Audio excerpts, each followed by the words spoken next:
அழகான பசுமையான மேடையில் ரிசோ என்ற முயல் மகிழ்ச்சியாக துள்ளி குதிக்கிறது.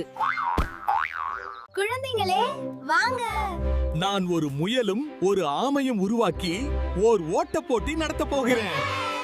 ஐயோ, இது எங்களுக்கு தெரிந்த கதைதானே. முயல் தோற்கும், ஆமை ஜெயிக்கும். ஆனால் இது வேறொரு கதை.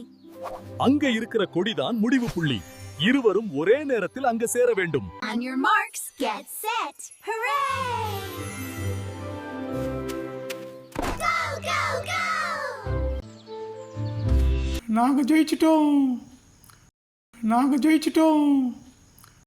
மற்றொரு போட்டி, இந்த முறை தண்ணீரில். யாரையாவது தோற்கடிப்பதுதான் உண்மையான வெற்றி அல்ல. ஒன்றாக யோசித்து ஒருவருக்கொருவர் உதவி செய்து ஒன்றாக ஜெயிப்பதே உண்மையான வெற்றி. Like, subscribe, and share.